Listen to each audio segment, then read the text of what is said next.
never fly.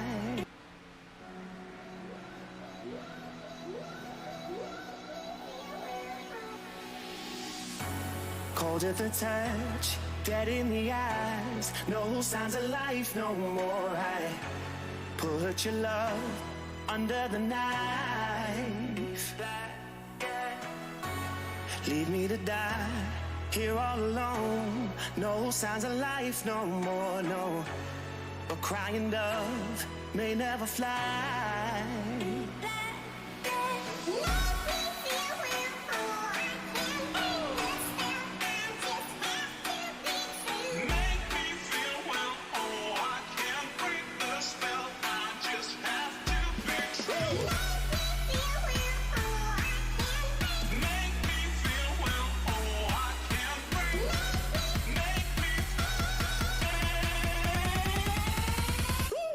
Black and white.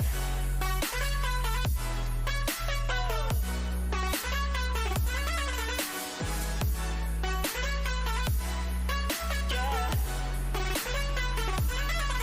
Black and white. Oh. Oh.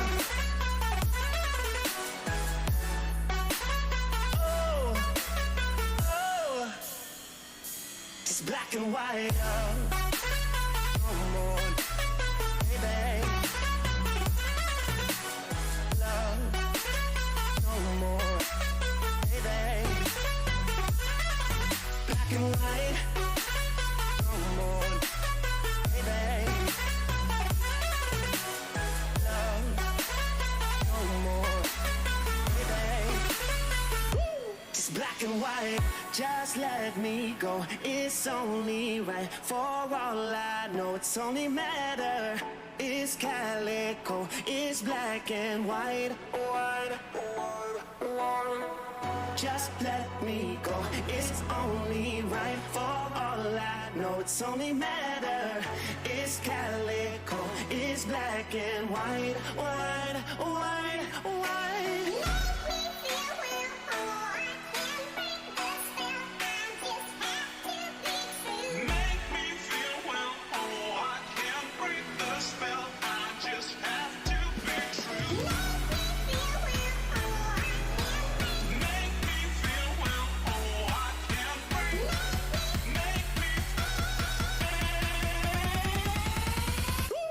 Black and white.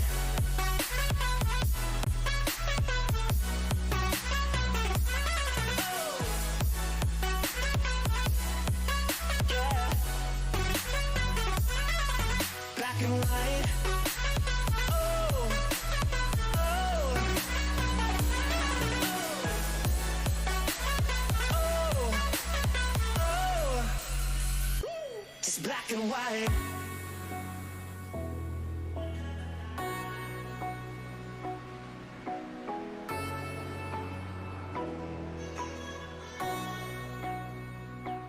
Black and white.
Oh, hello everyone. It's Monday night. It's NASCAR time here on Simracersworld TV. The Dynamixx NASCAR series returns for the 7th round of racing indeed. My name is Hasse Rømer. I'm joined by Jack Oliphant yet again, and we are at the Michigan Motor Speedway. Jacko, another speedway, and are you expecting another green all the way through race? We had an amazing one last week, didn't we? Yeah, we did. It was brilliant. It was unexpected. I think that's safe to say, especially after the week before we had at Charlotte. But here at Michigan, I mean, neither of us know that much about Michigan. It looks like a bit of a tricky circuit, to be honest. So am I expecting a fully green race? I wouldn't say I ever fully expect a full green race. I'm hoping that we get as little contact as we can, because the actual racing we saw last week was actually very interesting and extremely good. So with any luck, all fingers are crossed for a repeat, or at least as close to a repeat as we can get. Yeah, we're hoping, aren't we? It would be great indeed. We've got the good old lone qualifying going on here. Johan Osorio still leading the championship, but by a slim margin by now. And we still have that drop round, or 2 drop rounds actually, it is altogether, to consider. But Johan Osorio leads with 200 points. Frederik van Eekhoven now second in the standings, 5 points behind him at 195. And then Sergio Hernandez up into 3rd place in the standings, 175 points to his name. And that is still not considering the drop rounds. Kenzie Newhoff, 173. Paul Gosling, 169, equal with Tim Perry for 5th. Matty Sufi, 7th with 163 points. And then Ari Sejas, 151.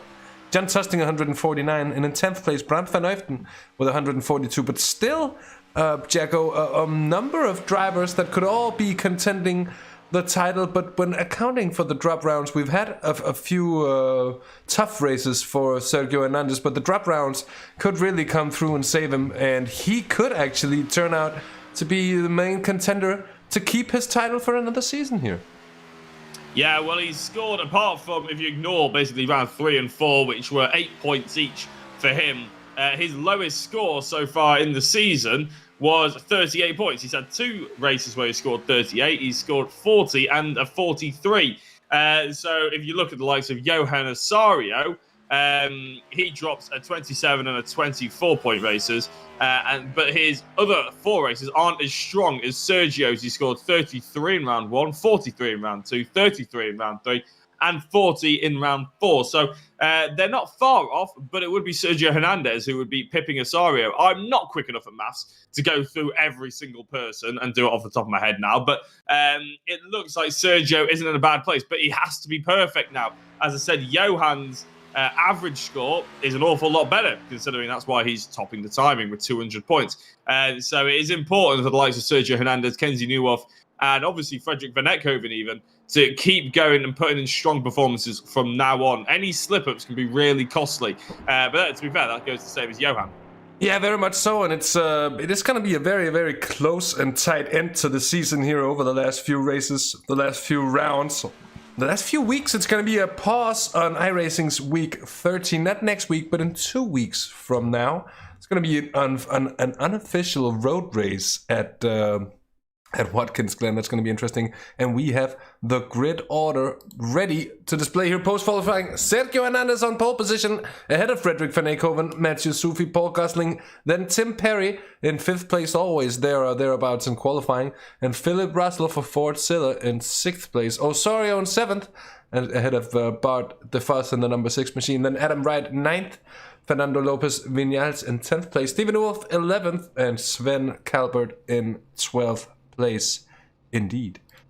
Further down the grid, it's Bram van Uiften, Steve Claes, Jan Tusting 15th, and Ari Sejas for the Ramones Oval Spain team, of course, teammate of our championship leader Johan Osorio.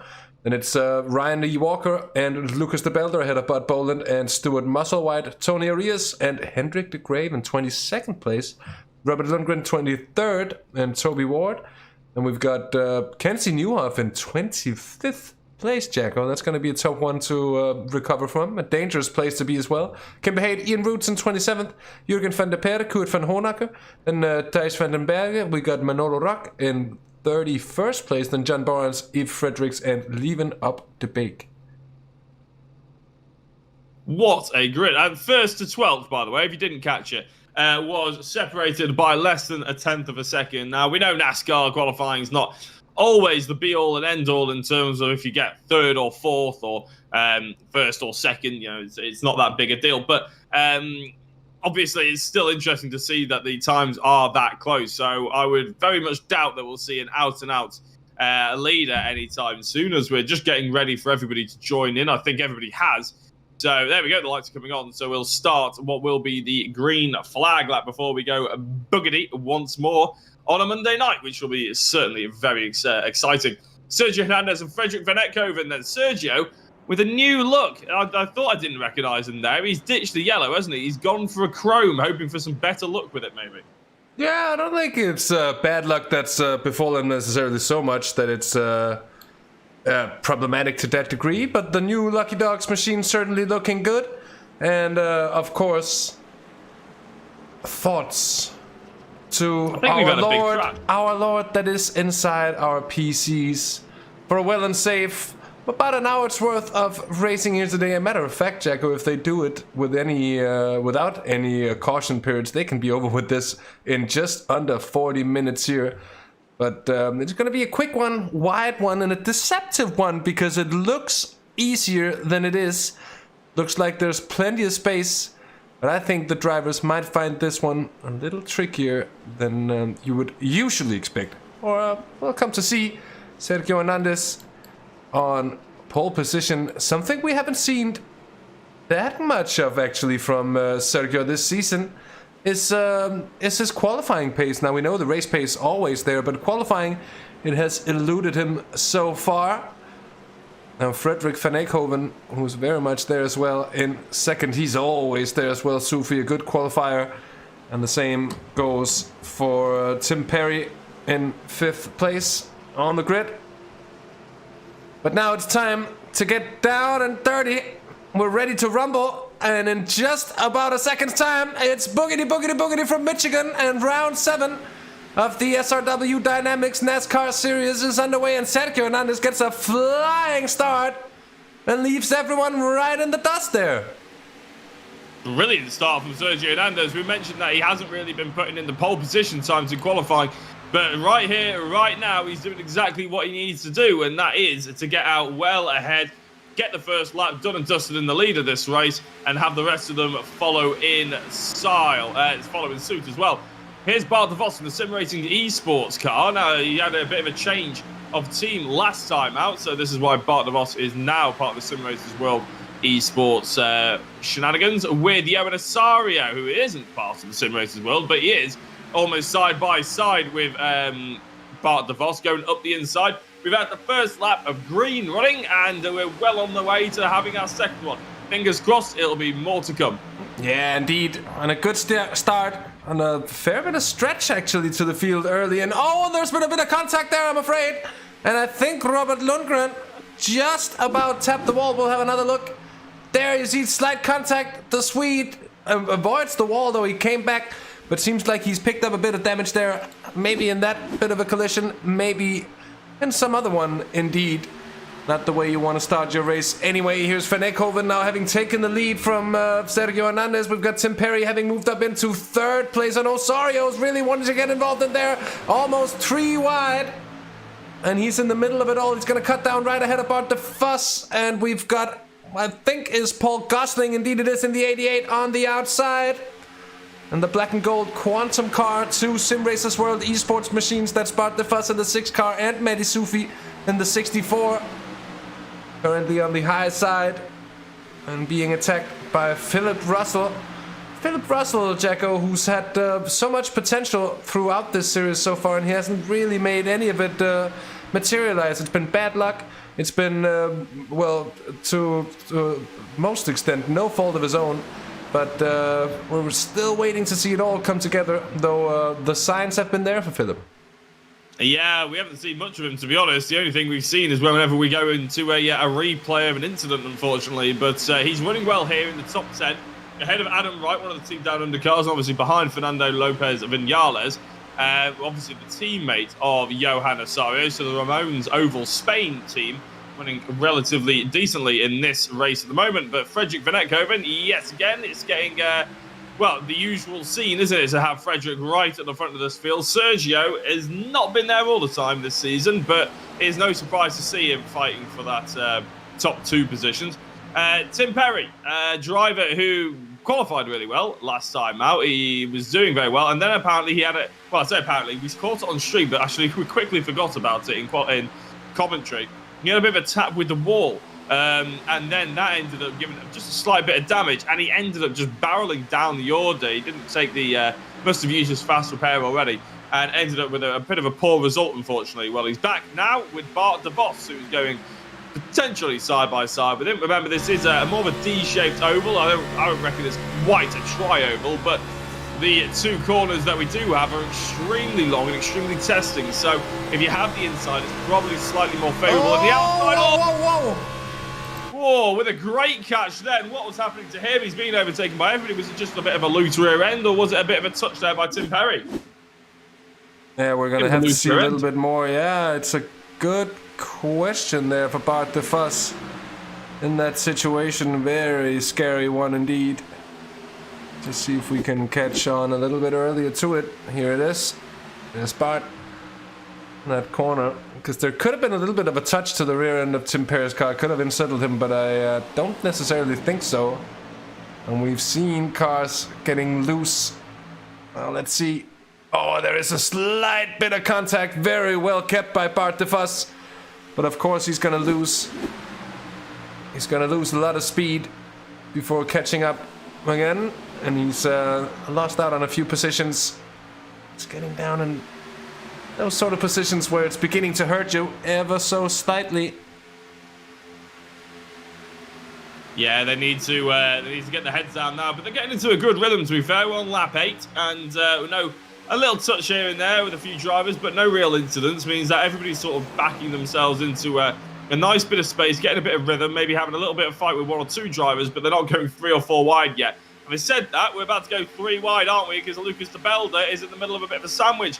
The 117 car of Tony Elias has managed to get through. However, Adi Sejas and Bob Boland are knocking on the door. Here goes Adi Sejas up the inside of de Belder. They're getting extremely close, aren't they? De Belder just goes a little bit further on. Adi Sejas decides he's not having any more of that. And up the inside goes Boland now. And I think he's going to have the Ramones Spain car in his pocket. Indeed he is. So de Belder got away with it, but Adi Sejas isn't going to.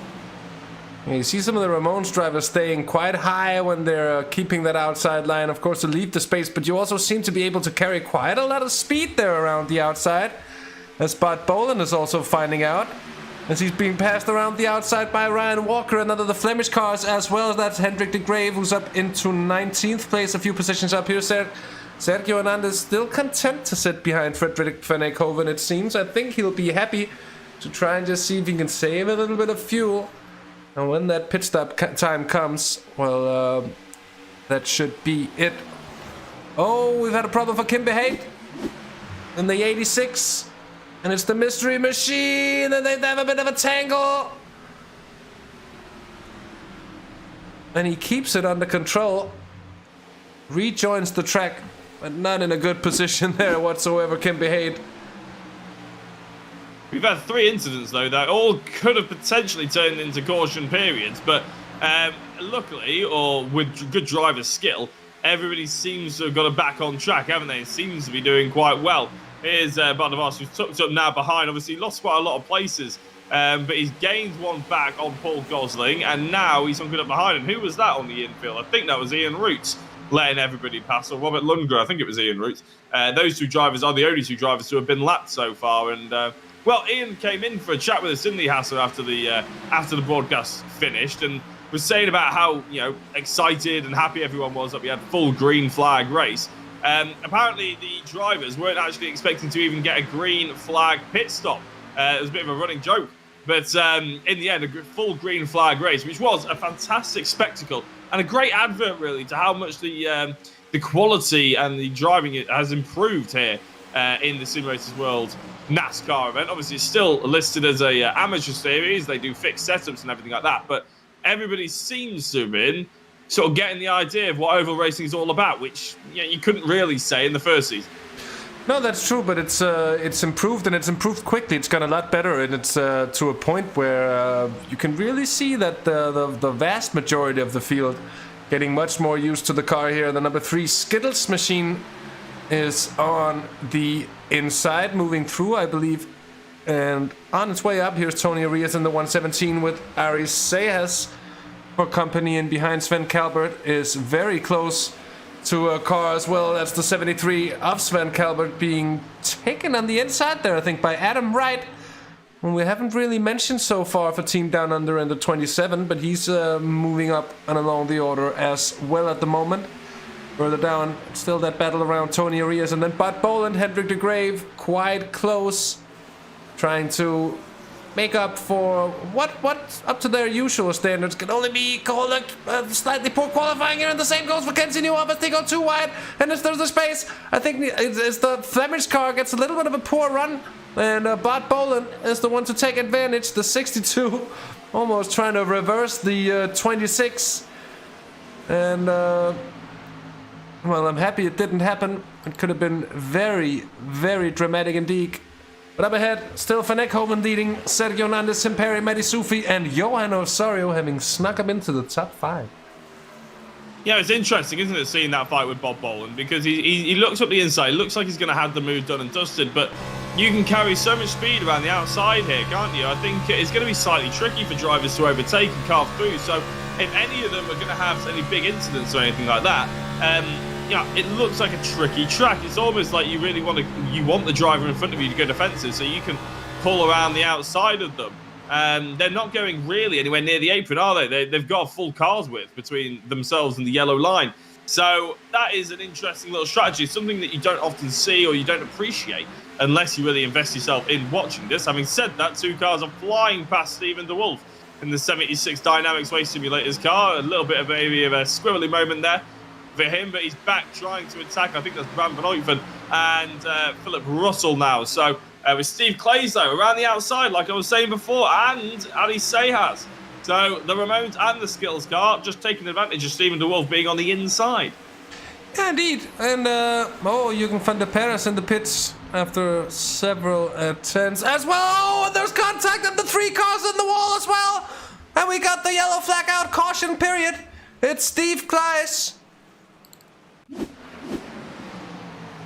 And let's see if we get any wiser. Yeah, tap to the rear end from Ari Seyhas and Steve Clays. Look like a net code.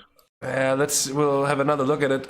It might be, maybe from Ari's point of view, we'll know a little bit more. That don't look like a net code to me, and damage to the front of the car as well usually indicates that there was a bit of contact. It might have been on the second hit. I'll try and see if we can catch it one last time around. You're right, that's not netcode, is it? That's a touch of cars. So Steve Clays, the one coming off worse there, and Ari Seyhas doesn't really have any damage at all, apart from a little bump or scuff on the front right. That'll be very quickly repaired, if he even needs to waste a fast repair on it at all. So we go down into caution periods now, and it's a good chance for you guys out there in the chat watching the stream to check out our sponsors, Dynamixx. We didn't get to shout them out much at all last week, did we? Something we usually fill our time with. But yeah, you can check out Dynamixx race simulators and the paintballing and everything else they have going on in the links in the description. Awesome to have them joined on for the series, and they sponsor quite a lot of the series on SRW. So I think the Dynamixx endurance events were on at the weekend as well. So brilliant to have Dynamixx working so closely with SRW, as everybody seems to be jumping into the pits, including our leader, Frederick Van Eckhoven, and second and third. Yeah, no surprise here at this point. It seems to suggest that here as we're 17 laps into this race, tire wear might be a thing. Let's see if it's fuel or tires. They're going for tires at this point. And could it be only right-hand siders? Just one side? Well, that is the thing you see. Looks to be both sides to me as well. So everybody's taking a full switch. No? Was that only the rears for Freddy Van Eckhoven? Hernandez, and I think the rest of them as well. Ario Osorio keeps 5th place. Then DeFus, Gosling, Vinales, Adam Wright, Sven Calbert, et al. And the entirety of the field having been into the pits on lap 17. And I was about to say 110 laps, Jacko, but it's 100 laps here today. So we're about 1/5 of the way through at this time, coming into the first caution period. And strange, almost feeling after a week where we didn't have any, and after a lot of weeks where we've had a lot more. But back to caution we are, which means that we'll have a chance to be treated to some artifacts. Oh yeah, indeed. Actually, I have been researching. You're right, to be honest. Like last week, we didn't have any caution periods, and almost forgot what we do when there is a caution period. But yeah, one of the things we can do is obviously have a look at the history of Michigan. As it's an oval circuit, we don't often get a lot of coverage over here in Europe of the NASCAR, or might not appear as much as other road racing. To be fair, though, the lights are off on the pace car, aren't they? We could be going green. We might save the Oliphant for a little bit later, and give you a bit of a history of a rundown of the Michigan circuit, because it looks like they're going 2x2. So we're about to be shouting hurrah, hurrah, I feel, with Frederick Van Etkoven leading the way from Sergio Hernandez, Matteo Sufi, Tim Perry, Johan Asari, and Bart de Vos, the first 3 rows of these competitors. And to be honest, that pace car period went a little bit quicker. The times aren't too bad whilst under pace car, so that's nice. At least it isn't one of those tracks that keeps us behind the pace car for 5 laps when somebody's just tapped the outside wall, which is quite delightful. But thank you very much to the chat as well. We haven't really shouted out anybody in the chat so far. I'll give this quick opportunity to shout out the likes of Thomas Smets Porsche Sport jumping in, even though there are no Porsches, which is still nice for them to be along. And Dan as well, Absolute Dan Racing, jumping in the chat as well. Obviously one of our broadcasters now as well, so it's brilliant to have all you guys along. Anton Tapan as well, as per usual, the Flemish Sim Sports spotter in the chat as well. So nice to have you guys here. Yeah, indeed, very much so. And Jacko, as we're about to go back to green flag racing, it's your turn to take the people through what you see. Yeah, indeed. Frederick Van Etkoven then, he sees the pace car come in, and when on earth is he going to put the pedal to the metal? He's waiting a little bit. In fact, I think he's gone. Indeed, the engine notes of the V8s are roaring down a Michigan straight. Well, it's not really straight. There are no straight here, but he's still Frederick Van Etkoven in the lead as well. He's from Sergio Hernandez. There is a little bit of side-by-side action here with Johan Asari and Bart de Vos. Let's see if Johan can make the move stick. And indeed, actually, it looks like Fernando Vinales is trying to get his nose on the action with Tim Perry up the inside of Matteo Sufi. Yeah, indeed, Tim Perry. I think he's rather trying to defend his 3rd place as he held it before. Oh, he's back up into it. A good race so far for Tim Perry. Here goes Osorio there. Oh, and he's going to lose it, I think. Or very close to, indeed, Johan Osorio. Almost getting it all wrong there. And the 2 Simracersworld esports machine. How many laps to go, asks Dave Fuller. That's a good question. And I still haven't gotten around to cracking the code out of how to make it show the last bit of that info at the same line that the rest of it is on. But 79 laps to go. What? Sorry? 79 laps to go. 79 laps indeed. 79 laps it is. We are 21 laps into a 100 lap race. And it sounds a little more intimidating than it necessarily is once you figure out that a lap takes just under 40 seconds indeed. Look at New this. tyres on all the cars, meaning that we're actually setting some green and purple times as well, which is quite nice to see, even though we've only just restarted. And look at the single file line that is crawling up behind Frederick Van Etkoven. Realistically, Tim Perry going for a big move up the inside of Sergio Hernandez. And not only that, he's not satisfied with 2nd. He wants 1st place. Oh my days, Tim Perry getting a really good drive. Oh no, he hasn't. Where's he going? Well, he is on the inside, but look at that. Hernandez trying to help out his competitor Van Etkoven on the outside with a little bit of a push, it seems. Oh, and here comes Tim Perry. And Perry has got the pace. It seems on the inside he's going for the lead. That's 2 places and 2 laps for Tim Perry. Then that's impressively done indeed. And into the lead he goes. The Dutchman. Simracersworld Esports is 4th and 5th, very close indeed. And for Ramon's Oval Spain, at the moment leading for them. Well, you could say leading for them or first of their cars, right ahead of championship leading teammate Johan Osorio is Fernando Lopez Vinales, and we are indeed onto yellow flags. I'm afraid here, and Thijs van den Berg has had a problem. He seemed to have a problem, but then he seemed to disappear and go into the pit. So it's a bit of a shame that we're going into caution for that. His car looks fine. I can't see. Is there an incident here? Did he smash into the wall? Does his car just blow up? I still don't know. There's no reason there that we're seeing at the moment to for him to have a for us to have a pace car period. It doesn't look like there's anything too wrong. We're seeing, obviously, we're still in the replay, so we may have an explanation coming our way sooner rather than later. His back end looks a little bit dented, but that has nothing to do with the pace car period. I don't know here, has it? Bit of an odd one. Yeah, because I couldn't find the exact moment on it before, so I wanted to watch it a bit before, but it seems like we... Oh! A bit of a tap. Well, that won't be enough, will it? I cannot imagine that should be it. He's living a dangerous life indeed. Oh, and that might just be it. Well, if that is it, which it looks like it is, because that's where we cut to him, that's a very disappointing reason to be under caution period, isn't it? Because it didn't hurt anybody else. And but there has been another incident as well here. Look at this, Ian Roots. Oh, up ahead. Someone. Oh, so there was more to it, and so it seems Ian Roots, Eve Fredericks, hit by someone. And just who is that someone in that situation? Is a very good question. Even up the beak. Well, he goes through safely. While we try and find out who exactly that was, maybe Tony Reyes, because he's just come into the pit. We will try and find out who that was. But, I mean, that is looking a lot more likely to be the reason why we are under pace car period now. So it's probably was nothing to do with Thijs van den Berg in the end. But we are now watching Tony Reyes come into the pits. We are under another precaution period.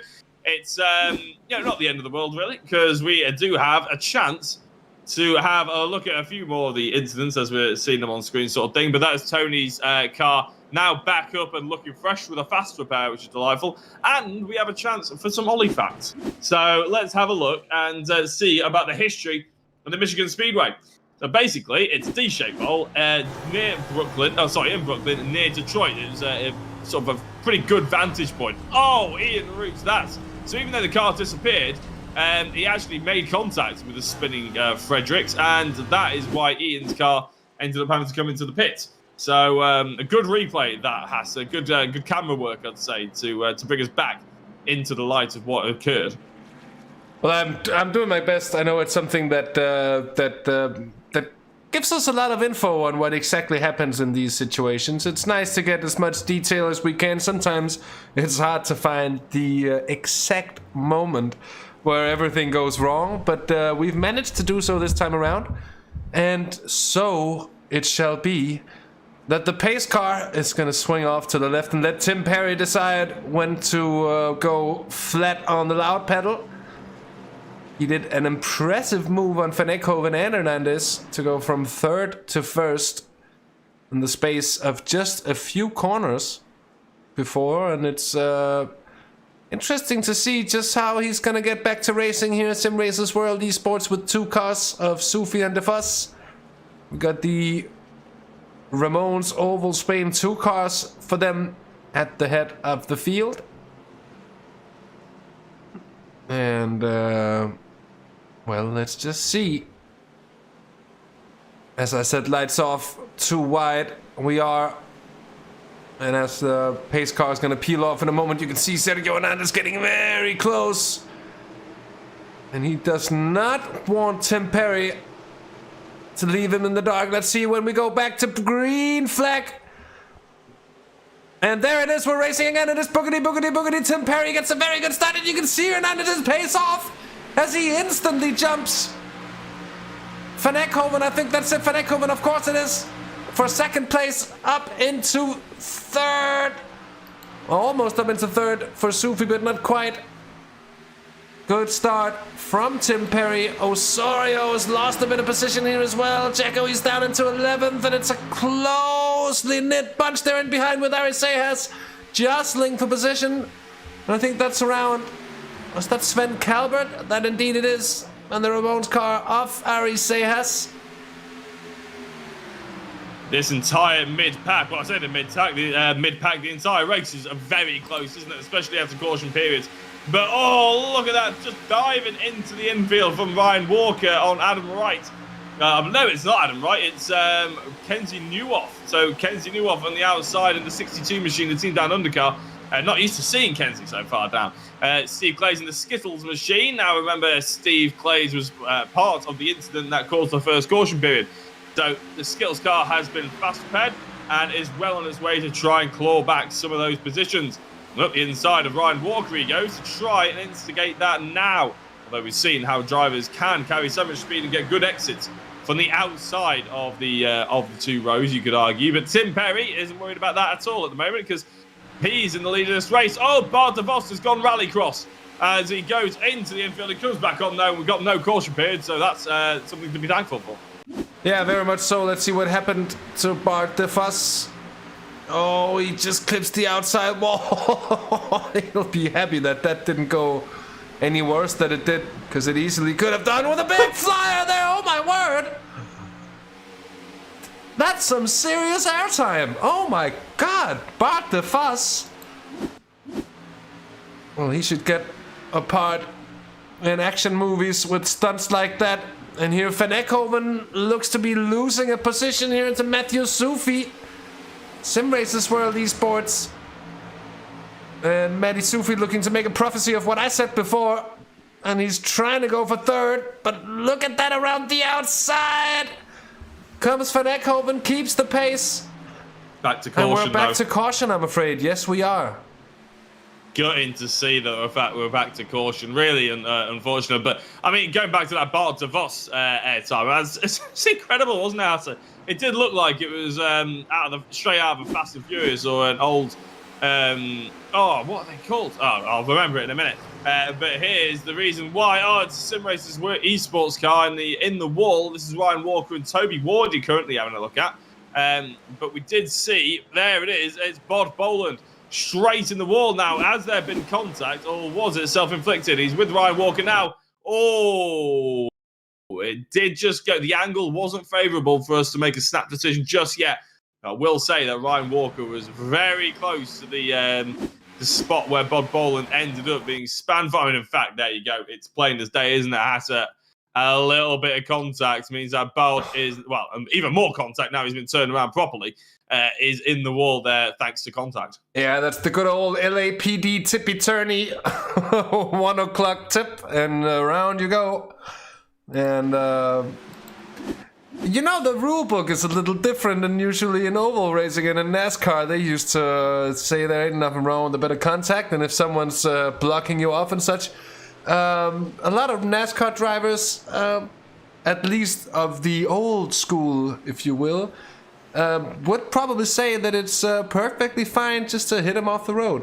Of course, that was not the intention of what we just saw. That was very much coincidental here. We are back under caution, and a few drivers coming to the pits here. That is the 60 machine of... is that the 67? And the 67's up there. And the 60 of Manola Rock in as well. Those drivers taking a pit stop here might get hurt ever so slightly. But for the most part, they're staying out. So it's Tim Perry ahead of Sergio Hernandez, Matty Sufi, and then Frederick Van Ekhoven, Paul Gosling, Johan Osorio now having crept up into 6th place. Ben Calbert, Adam Wright up into 8th. Ariseas having gained 7 positions up into 9th place. 10th is Bram van Uyften. Hendrik de Grave up into 11th place. He's gained 11th places now. since starting 22nd. And that's certainly not a bad thing. And same for Kenzie Nieuwhof, who is taking himself up to 14th place. Kurt van Honak has gained 11 places as well. So a couple of high risers further down the order, and given that we haven't had too many incidents, that's of course nice to see. It is indeed, yeah. Obviously, we've had a few people done their second pit stops now, which has promoted a few drivers. But realistically, yeah, it's some good racing that we've had so far. I think the likes of the top 5 or 7, to be honest, have been really good, really clean. Obviously, Bob Boland will probably disagree with the statement that it's been nice, good, clean racing so far because he's been turned around. But I mean, it's one of those NASCAR racing incidents, though, isn't it? Realistically, he's going back down. Ryan Walker's carrying a bit of speed. I don't know how you call that one, Hasse. I mean, obviously, Ryan, from that angle, it looks like he's just been turned around, flat turned around, doesn't it? But it's just a bit of close racing, I feel. Like it's just ended up, unfortunately, with Bob Boland in the wall. Thankfully, he's back out. He's in 25th position, but not ideal for him as we're going back to 2 wide. We'll be back to Bugatti sooner rather than later. Sooner rather than later, indeed. Our third caution period is going to come to an end here. We're on lap 33 by now, indeed. And that means that it's going to be Jacko's to take you through the starting laps, the opening green laps, as we've got a very, very live and awake battle for the lead, basically, with several changes already, and none of the contestants really able to anyhow run away with it. So an interesting one, and Jacko, take us away. Yeah, as we're now looking at the pack that will take us away in a couple of minutes as well. So, as Hasse said, we've done 30-odd laps. It will be the 33rd lap that we start under green flag, and Tim Perry now sees the pace car dive into the pit, and we will see you soon. Team, get your words out, Jack. We have now seen Tim Perry get away from the rest of the field. Sergio Hernandez slots in behind him as well, although he doesn't really need to worry about the attack from Benek because Matteo Sufi's got that down for him instead. So Sufi goes into 3rd place, Benek in 4th, Johan Asario in 5th, and Adam Wright and Paul Gosling going side by side for 6th and 7th. Adam Wright is doing really rather well. We don't often see him, I think it's safe to say, around about fighting for the top 5. But here tonight, he's doing extremely well. He's got his nose really solidly ahead of Paul Gosling, who's now got Lucas de Belder for company, and pretty much everybody else. The top 6 have now got into single file, and you can see them there really trying to sort of assist themselves in getting away. But this mid-pack are trying to get in on the fight now as well, as we're looking at Sven Kalber at the inside of another one of the team down under, Kenzie Nieuwhof. And going very close, and there's contact between Kenzie and Sven Kalber. Oh, it's a massive hit into the tyre wall by Sven. And that was just, it looked like the team down under Kenzie was trying to dive to the inside a little bit, make it 3 wide, try and carry a lot of speed, and sends Sven into the tyre wall. But amazingly, out of everything we've seen, that hasn't caused a caution period. Incredibly so, and it's a bit of a surprise, to be honest, in the end, because it could easily have been, but only one car involved. That must have been what deemed it not to be worthy of a caution here. Frederik van Eekhoven having reclaimed 3rd place from Matthew Sufi. Osorio's back up into 5th here at the moment as well. On lap 36 we are. Sven Kalber in the pits, that might be for good here. There is some close battling with Toby Ward in the 66 car. Just getting pipped by Lopez Viñals. The Spaniard. Right ahead of them is Kim Behait and Robert Lundgren. And at the head of the field, still status quo. Yeah, it is, and we're back to well, we're not really back to green flag running, but I was amazed that we weren't at green flag, that we were at green flag running. To be honest, that was a massive incident just then. So poor Gosling. Then we mentioned him a couple of times last week because he's really right up that championship order, isn't he, Hasse? And he's not one of these drivers really that we call out a lot, is he? He's just a consistent 5th to 10th place runner. That consistency has really earned him a good spot in the championship, and with a few drop rounds, it could earn himself a few higher places as well than what he's currently being shown as. He needs to put in some extra special performances if he's going to have any chance at really pushing the top 3, but still a good showing by him, a good improvement all round. Ryan Walker, though, he's back fighting with another one of the Sim Racers esports car, but this time it's Stuart Musselwhite, who's he's got his sights on now with the Kurt Van Honecker as well involved, and Steve Clays with that little fight. Here, in fact, is Steve Clays on the outside of Kenzie Newhoff, who obviously had that little bit of an incident before and managed to come out of it pretty unscathed. Yeah, surprisingly so. There's a move from Frederick Van Ekhoven trying to go up the inside of the Lucky Dogs car, Sergio Hernandez, and then still right ahead of them, Tim Perry. Closer than close they are as they're side by side, and I think Hernandez ahead, but not by enough to really call it situation over, and they have to be so careful when hanging it on the high side there. I know it's possible they can keep the speed, especially on exit. So easy, though, to make that contact. And this time around, Frederick Van Ekhoven's gained half a car length on the 19 machine, and he's almost got his toes ahead. But not quite, though.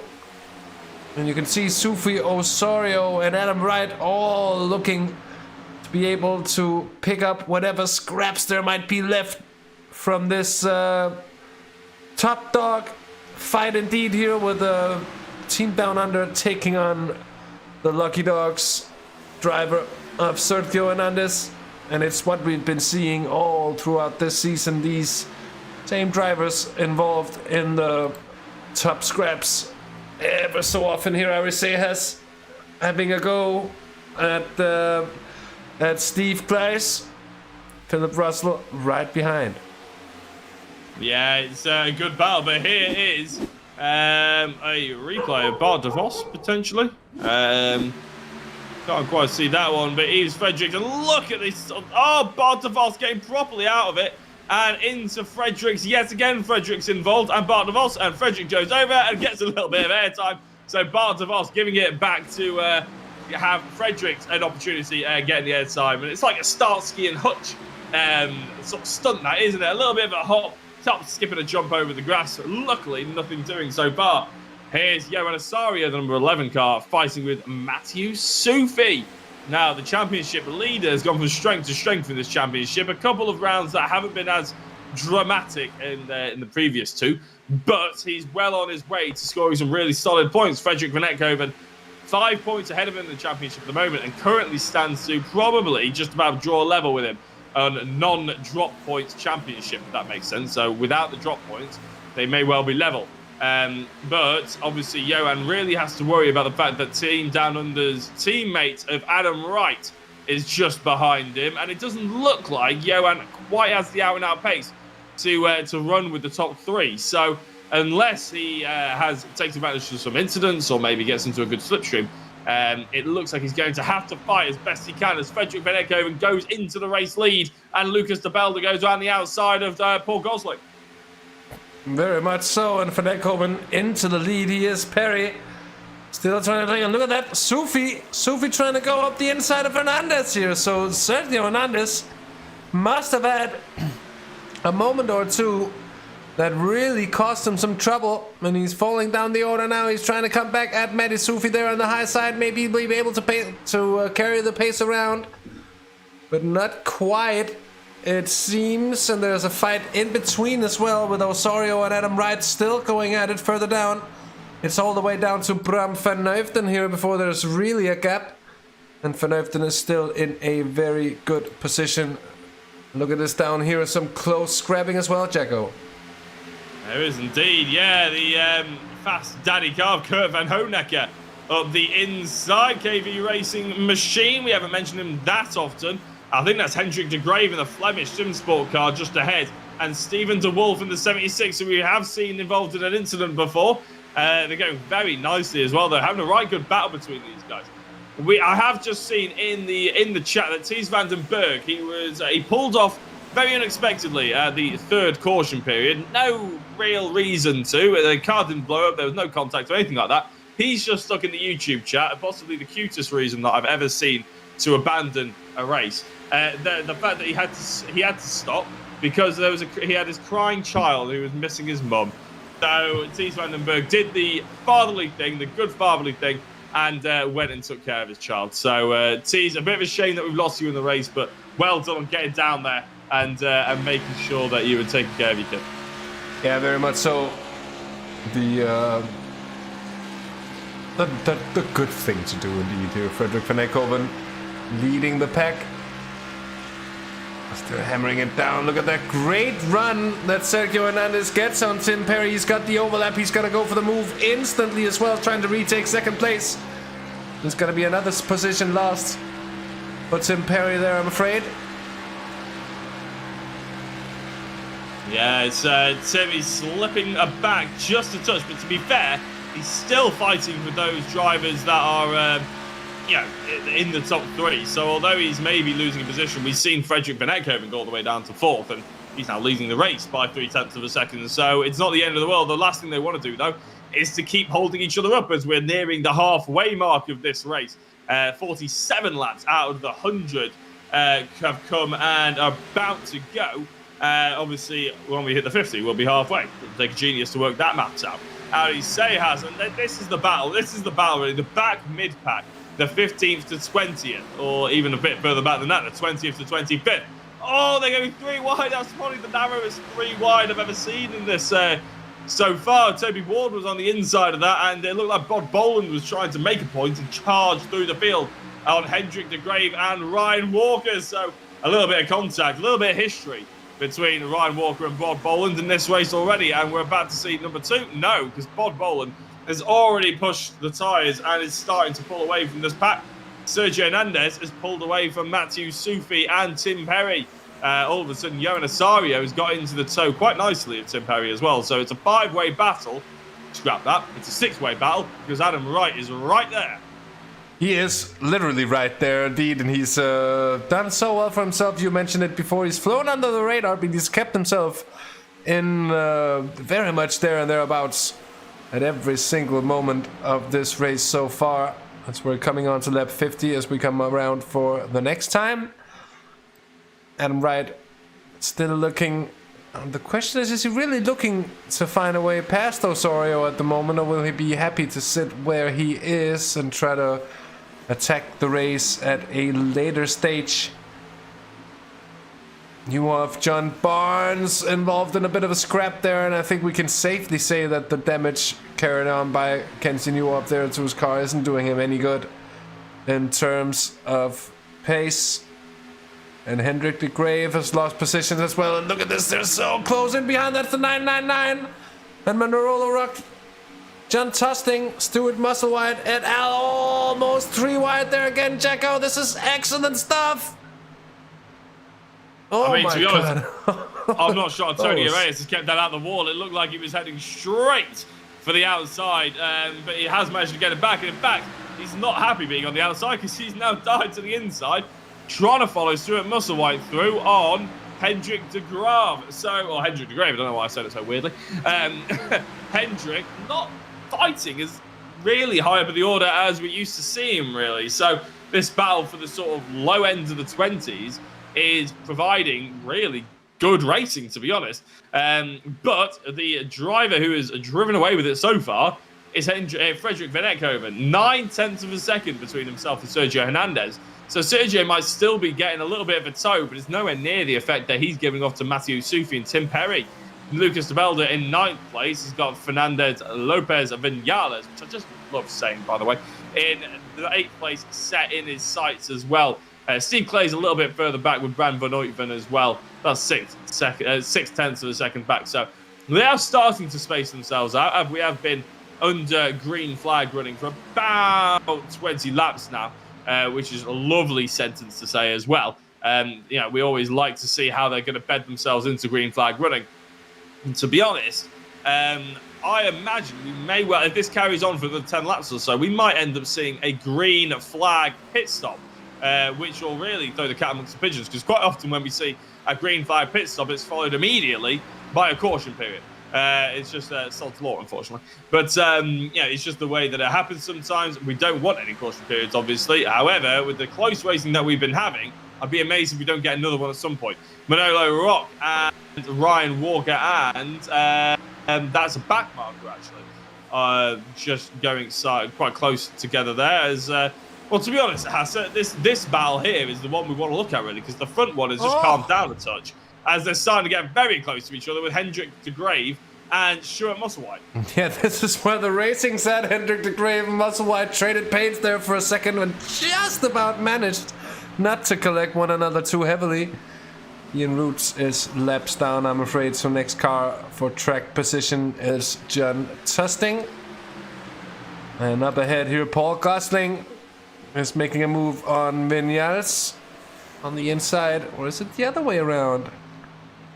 Well, that's a good... Well, it could be the other way around indeed, with the pace that Viñales carried around the outside of Paul Gosling there. Very, very well-timed move here. Osorio's beginning to lose some distance up to Tim Perry and generally here, Jacko, at the front of the field. Now we're seeing about a second's worth of gap from Frederik van Eekhoven down to Sergio Hernandez, then 0.3 of a second, half a second from Sufi to Tim Perry, and then another 0.75 of a second from Tim Perry down to Osorio here. So it's splitting apart in the top 5. It is a bit, isn't it? And is Sergio Hernandez just trying to hold on to some tyres? Is his tyres ran out? And Frederik van Eekhoven done well in maintaining that? That's all the questions you got to know. In the YouTube chat, we don't know, me and Hasse. Let us know if what the tyre situation is like around Michigan. I know Anton Tapan's out there. If you're watching this, there we go. He's already in the chat now. Viñales is on newer tyres, yeah, because he pitted in that caution period where the other drivers didn't necessarily. Leader of the guys who pitted the last caution. So there we go. Yeah, Anton pointing out the fact that out of the drivers who all pitted 20 laps ago, Viñales is currently leading the way in the drivers that have pitted twice. And at the moment, he's in 7th place overall. So there is an advantage still to getting those fresher tyres on. That must mean there is a tyre degradation that is coming into effect here at Michigan, unlike the super speedways potentially, as Johan Osorio is now being overtaken potentially by Adam Wright. Now, can Johan keep the momentum around the outside with damaged tyres? It's less helpful to be on the outside, I imagine. Not an expert, but it looks like Adam Wright has got that position done. But is there the old cutback switcheroo on for the number 11 of Johan Osorio? Over the timing line they go. It is a difference of a 0.1 of a second, 0.01 of a second. And there we go. Johan Osorio goes straight back through on Adam Wright. Having a great battle here for the top 5. Yeah, very much so. A great little scrap between the two. And throwing the punches back and forth here. Team Down Under, though, it's something we've seen before when the going gets tough. Frederik van Eekhoven ever so strong on these tracks where you have to manage the tires and be smooth. He seems to be so good at that indeed. And what's happened here to Sergio Hernandez? Just what has gone on? He touched the wall. He touched the wall on the outside. He did, and Mehdi Soufi's up into 2nd place. And that might just give the space needed for Frederik van Eekhoven to really try and break away from the competitors here onto lap 58. We are well into the final half of the race by now. Mind you, there is a total of 100 laps to be raced here. So just over 40 laps to go at just around 40 seconds per lap. And that's not an awful long time. Of course, Hernandez does have a fast repair. They do have a pit stop to be had as well, I believe, for pretty much every one of the drivers.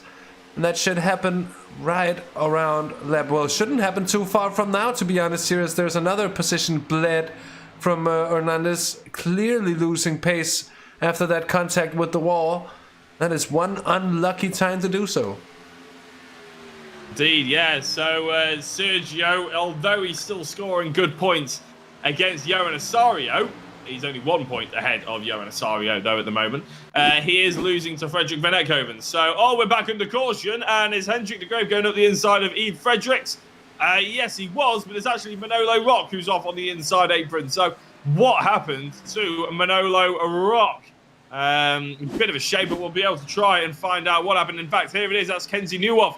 Oh, that was a good view of a little bit. I'm going to claim netcode yet again, to be honest, Hasse. If we can get that one replayed and slowed down maybe to the quarter speed, let's have a look at it, Hasse. What do you reckon on this one?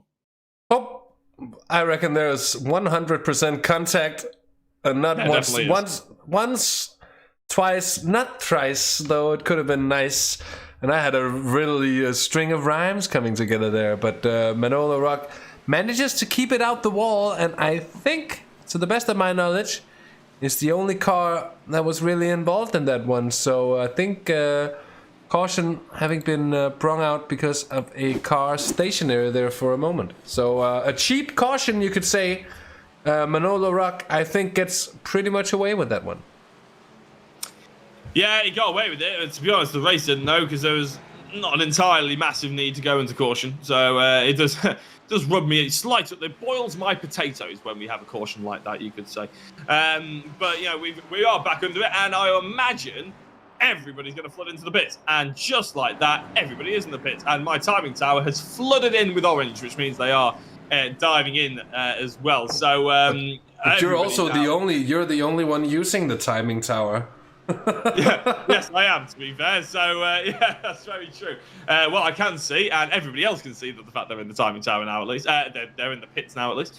Let's see who gets out ahead, and it is Vinales, I think. Vinales jumping everybody, and maybe he just took fuel. I don't know if they have to take fuel or not, but he had slightly fresher tyres on. I imagine he would need to have had tyres as well, but he was only stopped for 10 seconds. That's 5 seconds quicker than the likes of Van Ekhoven, Matteo Sufi, and Tim Perry, and Hernandez. So all of a sudden, Vinales just goes, thank you very much, I'll take this race lead. Well, provisional race lead, because obviously Bart de Vos has managed to stay out. Bart de Vos has stayed out.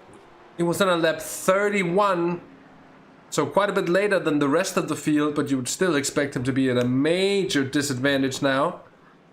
Third pit stop for Vinales, but only 2 pit stops for the rest of them. So I don't know what's the deal there for Bart de Vos. We'll have to see when the rest of the field catches up. But being back to caution, what a great time it is to go check out the website of our sponsor, Dynamixx Race Simulators. Got some great stuff, and their website is in the description. Dare you to go have a look.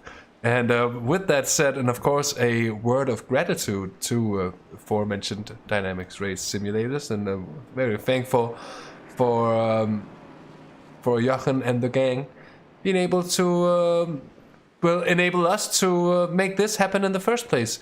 Jacko, any more good Ollie facts here from Michigan?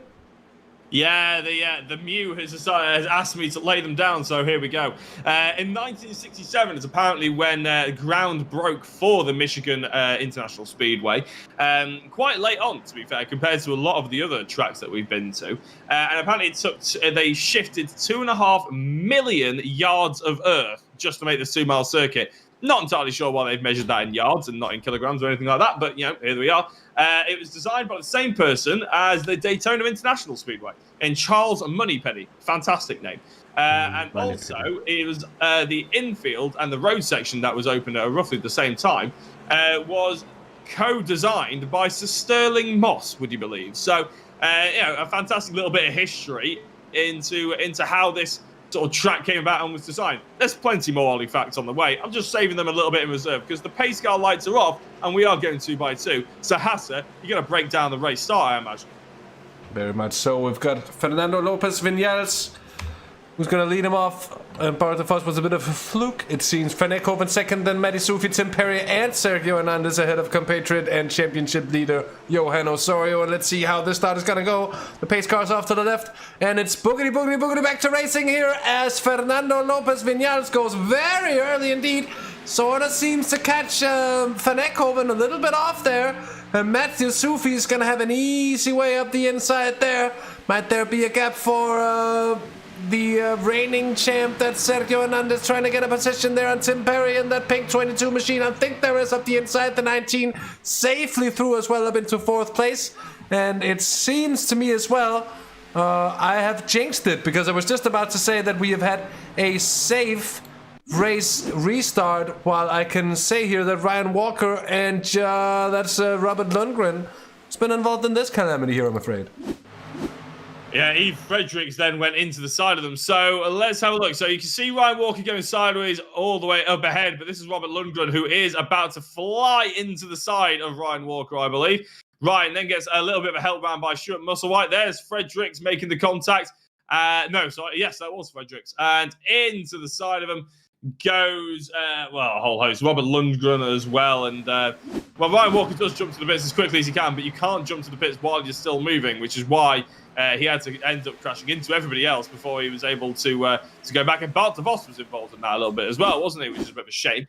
The number 13 car, of Yves Fredericks, and the 565 of Leven Op de Beek was the original car that was clipped by the spinning Ryan Walker. Yeah, indeed. Oh, that was one of those caution situations, and very, very unlucky indeed. A slight bit of contact really being all it takes, and we're back to caution here, Jaco. We are indeed. Yeah, Thomas Smets in the chat calling me out, asking why I didn't use kilograms, they use yards. With 2.5 million yards of Earth, I mean, it still doesn't make any sense to me. But yes, we are back under caution. Bit of a shame. I wouldn't expect anybody to be coming out with the pits or anything like that. So let's see if I can bring up some more facts to enlighten everybody on the Michigan International Speedway. Apparently, the first race was actually held in 1968 here at Michigan. It wasn't a NASCAR event, it was IndyCar. And the prize was $20,000. And if you can imagine $20,000 back in 1968 was probably a massive amount of money in today's sort of money. I wasn't alive back then, so I wouldn't know. But I can imagine inflation has really piled that on. And apparently it was the second highest prize money on offer, only behind Indianapolis in the IndyCar. So, they went hard. They went in and they went hard as soon as they could. The first NASCAR was in 1969, and apparently was won by Leroy Yarborough after a thrilling 150-lap race around here. Effectively, the guy who made this track wanted to have a massive portfolio of different tracks. He ended up trying to acquire the likes of Riverside and Atlanta as well, a couple of other tracks around America to try and get almost a franchise of tracks around America to build up the American motorsport scene. And his name was Lo Patine. Unfortunately, he bought so many, and then the weather intervened. And because NASCAR can't run if there is bad weather, rain, for instance, half of them, over the first 3 years, half of the events actually got rained off in Atlanta. In Texas, apparently, they got rained off as well. So there was instead of 100,000 people coming to watch these things, with obviously really big ticket sales, there was only about 20,000 people.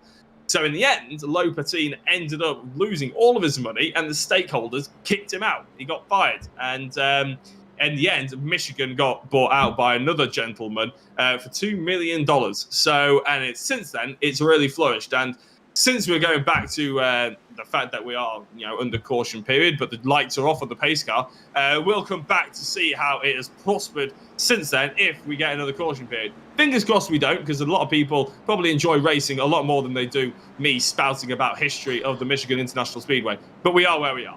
Well, you're a good storyteller, Jacko. I'd be careful about putting forward such claims, to be honest here. But indeed, we do enjoy our racing, and we're coming back to it soon.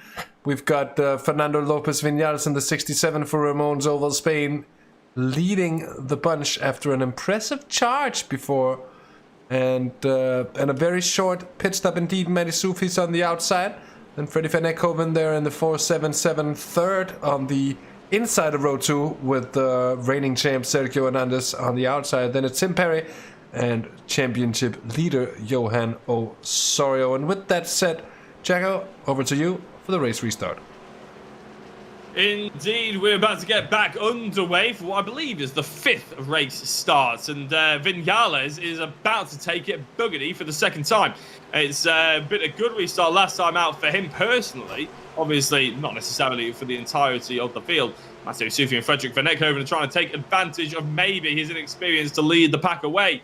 If anything, though, he seems to have done a good job. And as soon as I say that, there we go. He's away, and he's got a good start yet again. A couple of tenths gap as Frederick Van Ekhoven slides up the inside of Matteo Sufi. Sergio Hernandez looks like he's got Tim Perry for company, but might just about get back to the racing line. Indeed, he does. He comes back down towards the apron. But here's Fernando Vinales, who leads the way from Frederick Van Ekhoven, Matteo Sufi / Sergio Hernandez, because Sergio is flying up the inside of the Simracers esports car, and looks like he wants that podium position back under his belt. In fact, he may want another one, in fact. So as he goes to the inside of Frederick Van Ekhoven, Sergio Hernandez out here making moves, trying to go for the lead of the race, Hasse. Yeah, he is, and look at that. Van Ekhoven's getting up too high on the banking there, and he's going to be left wide open for Matty. Sufi's coming down to the 64. Oh, and Van Ekhoven just about gets his car in. Sufi's going to squeeze it into the ground, make it 3 wide for the leader almost. Oh, my word! As they're coming in, and Vinales on the outside. And that got very, very close indeed. And of course, the diciness isn't quite over, but just how they managed, I'm going to have to put them in as having some kind of psychic abilities to read one another's mind there. And I was just about to say it's going to be Hernandez leading it, but now Kenzie Newhoff, or I'm sorry, sir, it's Freddie Van Ekhoven, of course, who finds himself in the 477 there on the high side, taking that extra bit of speed, finding the lead of the race, or just about. It's still very close, though, and it's so hard to call indeed here. Oh, it is, but it's thrilling racing. Like, I'd rather have a hard race to call that because it's just changing for the lead constantly. Vinales looks like he hasn't been managing to keep that that podium fight going as Tim Perry now goes through on him, and it's the same top 4 that we've had for pretty much the entire race, still fighting for the race lead. Lap 69 out of the 100, nearly on 30 laps to go as Van Ekhoven is trying to defend from Sergio Hernandez. What's the plan now? Do they stick in the slipstream? Van Ekhoven's already proved that he can pull away from the rest of the pack if he gets the opportunity to. Hernandez made a little bit of a tap on the wall to help him pull away, Van Ekhoven pull away, obviously, but it's still going to be so tight, and I'm very much hoping for the next 30 laps that we're going to be this tight for the entirety, as Sergio Hernandez is now under attack from Matteo Sufi, and not only Sergio, it's going to be Van Ekhoven as well. Oh my days, they're still carrying this momentum around the outside every time. Oh, touch! Vinales has touched the wall. He's managed to avoid everybody else over. The top 4 have really pulled away from the rest of the field, and Vinales is all the way down into 19th position all of a sudden. Oh my word. Fernando Lopez Vinales, that was closer than close, but he managed to just stay alive. Let's have another look at it here. This is from Ari Say has his perspective, and you can see Vinales touching the wall there. He keeps it alive. Everybody else having to take evasive action, and they just about do. Dicey situation indeed. Dicey seconds for everyone, and what looks so good for Vinales now is down in 23rd place indeed. So tough luck for the Ramon Solvo Spain driver. Freddie Van Ekhoven still leading for Hernandez, then it's Sufi, and Tim Perry still up there in 4th place. I need another drink, Hasse. This is making me lose my voice. It's fantastic racing, though. I'd much rather have it this way round. It's going to be Frederick, who's just opened up nearly a 2/10 gap, something that was unthinkable about half a lap ago. Sergio, Matteo Sufi, and Tim Perry round out the top 4. Paul Gosling, yet again, running really consistent, just in that 5th place, and to be honest, in a little pocket of air as well. He's got 3 tenths ahead of him, he's got 3 tenths behind him, and the drivers behind him are the likes of Johan Osorio and Lucas de Belda, who have been running really well. Kenzie Newhoff has decided to make an appearance in the top 10 for the first time this evening. He's made up 17 places to do such a thing, and he's currently running in 8th place with Steve Clays in 9th, and Kurt Van Honecker rounding out your top 10. Adam Wright has unfortunately dropped down a little bit, so if you do see a Team Down Undercar in the top 10, that isn't Frederick Van Ekhoven. Unfortunately, it's not Adam Wright anymore, but it is Casey Newhoff, so they still are represented quite heavily in this top battle. And very much so, and it's by no means over as well here with just over 25 laps to go still. It's all left to play for, and I'd actually put my head on the block here and say this is the exciting part of the race that we're actually going into. They've been racing all the way here and for the best part of an hour's time. A little bit. Actually, that's spot on, an hour and a minute right about now. But the thing is, that this is where all the jostling for position leads to. This is where it all gets pointy. And this is where the elbows come out indeed. Freddie Van Ekhoven still wants to hang on to this lead. Sergio Hernandez right back on the tail. And look at Matthew Sufi and Tim Perry joining along. This is going to be a great one indeed. A bit of a blinky moment there for Tim Perry. That's going to be more scary for the guys behind. And at the same time, that's Osorio on the outside of Paul Gosling. Will he be able to make that stick? Yes, I think he's through. Here comes Lucas de Bell. The fast cars go left. Turn. Go fast, turn left. Isn't that it? Go fast, turn left. It is indeed. I managed to mess that up, didn't I? Oh, look at Kenzie Newhoff here. Kenzie's making moves, isn't he? He's really trying to fight through on Paul Gosling, but to be honest, probably done the right thing, because going 3 wide over the start-finish line is not really worth it when you could use the slipstream and try and get past a little bit later. Steve Glaze, though, has something. Paul. Yeah, it is Steve Glaze in the M&M's car, in the Skittles car, sorry, he's changed his confectionery item, is still there trying to put pressure on. But this is obviously the fight that we've got to have a look at. Tim Perry just about holding on to the top 3. As they start fighting, he will be able to catch up. But Matteo Sufi, what's the play here? What's his opportunity? Because if he starts fighting with Sergio Hernandez, like he did before the last 2 caution periods, Van Ekhoven then pulls away, and all of a sudden, there's no fight for the race lead. It's just a fight for second place. And whether or not you think that's good enough, I imagine these 3 drivers who are currently chasing Van Ekhoven probably don't think second place is good enough when they can just about see the race lead. 25 laps to go. That's probably just under or around about the 15-minute mark, to be honest. Maybe between 15 minutes and 20 minutes if we keep it green flag running, which, fingers crossed, touch wood, spit over the shoulder, salute the magpie, all those sort of things. We carry on with green laps. Very much so here, and it's a couple of very, very close ones indeed here. Lucas de Belder's been having a heck of a race so far, climbed up 12th position and is now knocking on the doors of the top 5. And Johan Osorio is guarding those gates. And will he be able to blow him in and pass on through? And will he be kept at the gates by the aforementioned Spaniard? It's going to be an interesting one to follow, as well as the lead battle, because that gap was a few laps ago as well. Now Sergio Hernandez right back on the tail of Freddie Van Ekhoven, and Matty Sufi is going nowhere as well at the moment. He wants to make sure that he's in a winning position as well, as we're into the final 25 laps here, 24 laps to go. And as we cross that, turns down to 23. Sergio Hernandez, you can see he's looking at it, but he's playing that tactical game. He doesn't want to make his move too early here, Jacko. He does not know. It's all about, as a driver off the Yves Fredericks, who we saw just having a little bit of a moment on the inside apron. You're right, it's all about the tactics. Is a bit of a moment here. That's Adam Wright in the Team Down Under car, puffing a little bit of smoke. John Barnes we're currently looking at. He dives to the inside of, I believe that's Adi Sayas. I'm entirely sure if there was anything too dramatic there, luckily. So as we're now having a look at the top 3, who have really pulled, I was about to say, really pulled away from the rest of the field, but obviously Tim Perry was spawning in and out of existence. 22 laps to go, and you're right, Hasse, to get back to your point. It's all about tactics. It's all about timing, and that is basically everything that NASCAR is. It's not necessarily about who can get through the corners the fastest out of anyone, like maybe track racing is. It's more about the tactics and the mind games behind it. Whilst also trying to get his... we haven't had a crash on circuit, but we had a crash on Hasse's desk by the time. Yeah, sorry. Doing well around the outside. I just knocked down my remote control.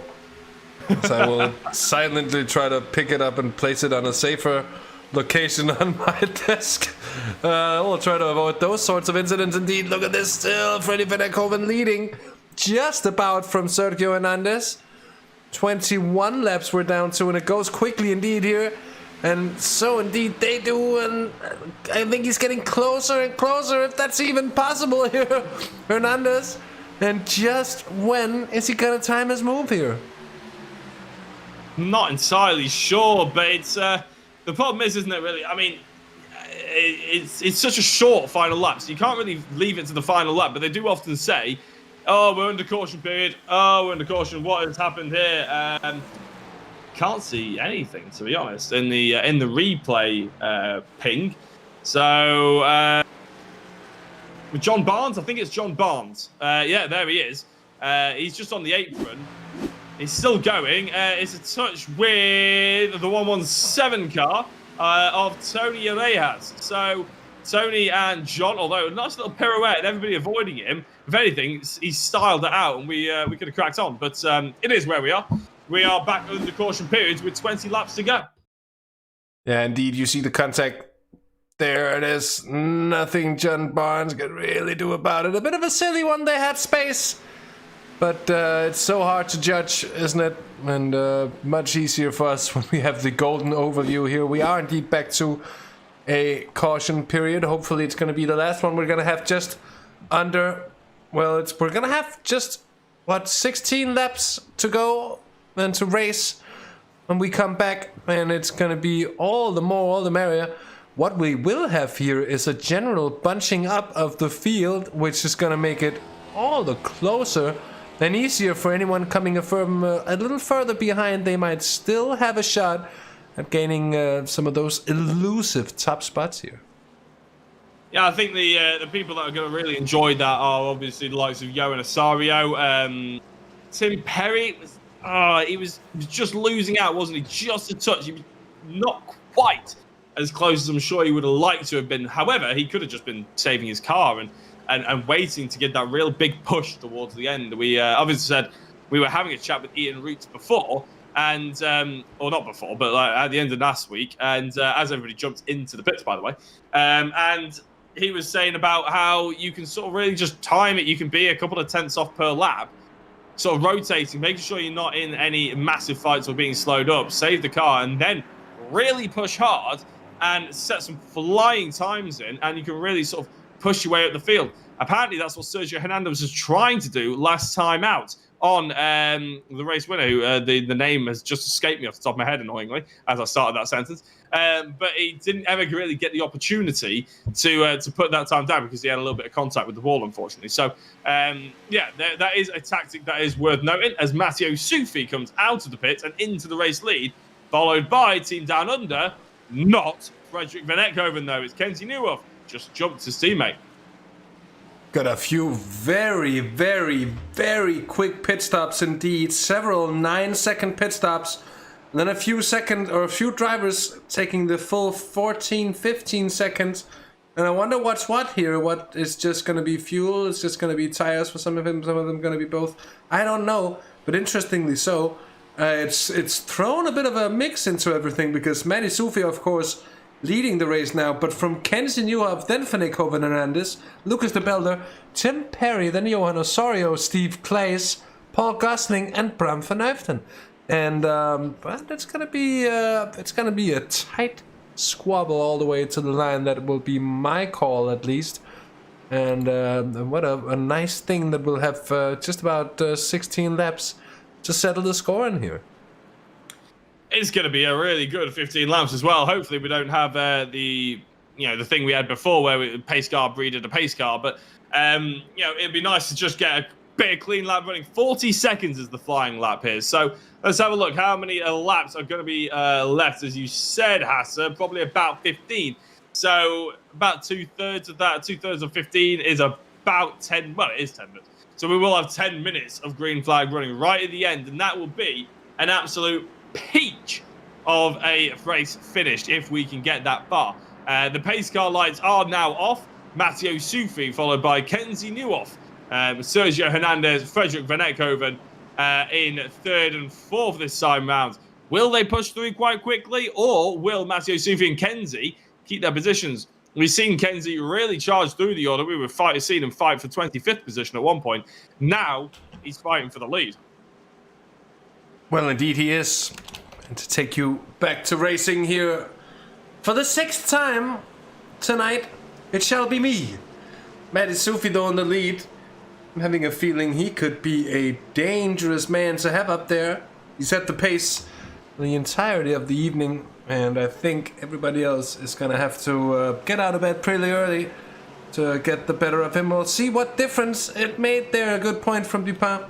But the fact that Kenzie Sufi and Matty Newhoff, nice, the other way around. Matty Sufi, Kenzie Newhoff only took 2 tires each. The rest of the leaders took 4. Anyway, pace car swings off to the left.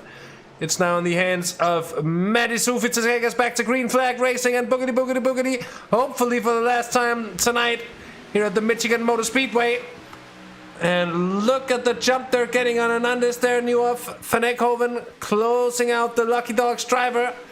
Will there be a bit of team play coming into it here? Well, they haven't really been doing so far. We'll have to see. We'll have to see what kind of advantage there is. Almost making contact. They'll have to make sure not to do that. Getting very close to one another there, Jacko. Yeah, and Anton Dupant's come in the chat saying that they only took 2 tyres, the drivers took a 9-second pit stop. Oh, yeah, and Asario going very close to Lucas Abeldo. I thought there was going to be a T-bone moment there. Another LAPD police-style stop for the NASCAR here. But, oh, my day, Sergio Hernandez is on the apron. He's not bothering about the oval at all anymore. He goes across the line, and it's going to be 3 wide. Are they going to make it 4 wide? Team down under going almost nose to tail as Sufi loses out the race lead. Hernandez takes the race lead, followed by Frederick Van Ekhoven. Then Kenzie Nieuwhof. So it's 3rd and 4th on the restart. Promoted themselves up to 1st and 2nd. And this is going to be the fight. 15 laps to go. And it's Team Down Under working against Sergio Hernandez. Yet again, it's the story of the championship. It seems as Frederick's now got his wingman back. Yeah, indeed, very much so. But look at this here. Sergio Hernandez now taking the lead back from Frederick Van Ekhoven and then Tim Perry. And Kenzie Nieuwhof just ahead of Lucas de Belder. And Matty Sufi Osorio is kind of held up in behind the Skittles machine there on the inside as well. Van Ekhoven now trying to get back on Hernandez, and they're going to switching back and forth here. They're going to be going 3 wide again if this stands up to the wits and guts there of Tim Perry moving up the inside in formation. Almost 3 wide it is into the final corner. On the high side it is Sergio Hernandez. Look at Tim Perry going into the lead. Amazing stuff, and I think Frederick Van Ekhoven in that situation, he might have been a little bit nervous of the consequences. Up ahead, Hernandez, Tim Perry, who's going to take the sovereignty of this battle. Beautiful, beautiful racing we've had so far tonight. One of the best races I can recall in a long time here at Michigan. Has been absolutely stunning. And it remains to be so. Let's hope it is so for 13 more laps. And it's just becoming pointier and pointier here, Jacko. The excitement continues to rise. It's base here tonight, and it's Tim Perry who still leads the way.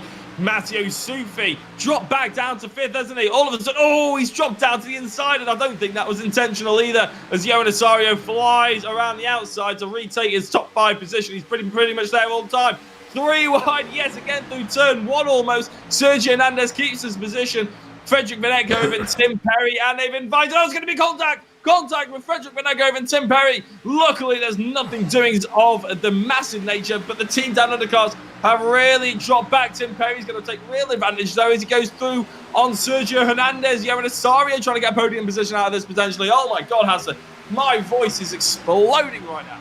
Yeah, it's really kicking off, and it's hard to keep up with all the action. And look at this, and behind here, there's another situation kicking off around and right. And with the Kurt van Honacker, Sufi on the suffering tires, and that's Lucas de Belder as well. Oh my word, this is really kicking off. And all of a sudden, it's Tim Perry leading Sergio Hernandez, Kenzie Nieuwhof up into 3rd place again. And then Frederick Van Ekhoven, Johan Osorio, Adam Wright now getting up into 5th place, I think. Beautiful, beautiful racing. John Tusting going side by side with one of the Flemish machines here, and Kurt van Honacker almost having a little bit of training pains there. It was actually scraping one another, himself and Adam Wright, but they kept it alive, and we are happy to see that. And we're into the final 10 laps of racing here. 10 laps to go. My goodness, my Fitbit will be thinking I'm running a 10K, to be honest. My heart's beating that fast with Tim Perry in the lead of this race, and they're just about settled down a touch. Sergio Hernandez actually looks like he's under a little bit of pressure from Kenzie Nieuwhof more than he is putting the pressure on Tim Perry. However, that we know that could well change. And in fact, by the looks of it, you can visibly see Sergio Hernandez really trying to track down the boosted car. Now, Tim, he was, as I said before, he qualified really well last time out. I think he might have even put it on pole. But he just ended up falling down the order so badly after a little bit of contact with the wall. Well, he's doing well now. He's qualified in 5th. He's up 4 positions to take the 1st place. Kenzie Nieuwhof, though, is not the driver with the most amount of positions gained. as I think he's about to be overtaken anyway by Johan Assaria. No, that's Frederik Van Ekhoven. Sorry, it's so Kenzie Nieuwhof gaining 22 positions to get up to third place. However, Kurt Van Honecker in 6th position has made up 23 positions. And, well, some incredible driving there by both of them. In fact, Kurt Van Honecker is not finished there, is he? Because the number 7 car is going straight up the inside of the Ramon Spain car. The Johan Assaria Championship leader. He wasn't having that, though, was he? Nowhere near yet. Van Ekhoven goes up the inside of Kenzie Nieuwhof to take back that 3rd position. Yeah, very much so. And here on the outside comes Sergio Hernandez for the lead. As Van Ekhoven indeed takes 3rd. Osorio. Oh, that's a very wide line for Hernandez. He's going to lose 2nd place to Van Ekhoven in that very situation, I'm afraid. But he's going to get a great launch. Might he get down the inside of the car up ahead?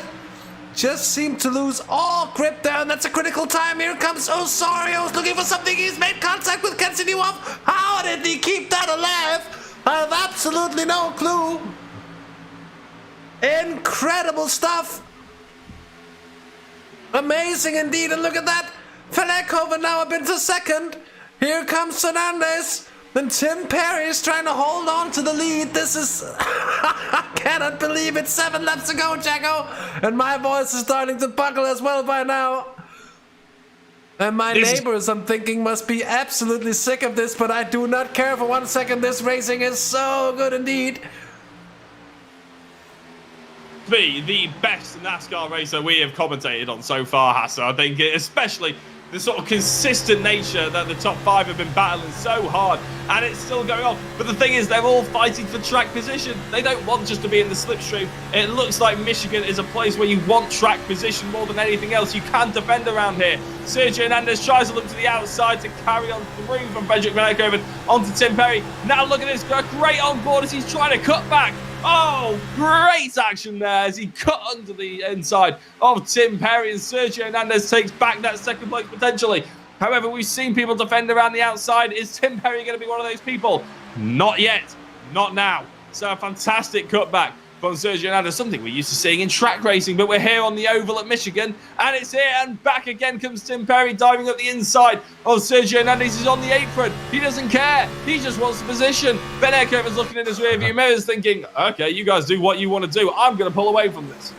Yeah, indeed, this is playing right into the hands of Frederik Van Ekhoven, because these 2 other drivers seem to be busy about who's going to be the first challenger and not who's going to be the one to actually challenge Frederik Van Ekhoven. Here, 5 laps to go, and in behind it's spreading apart.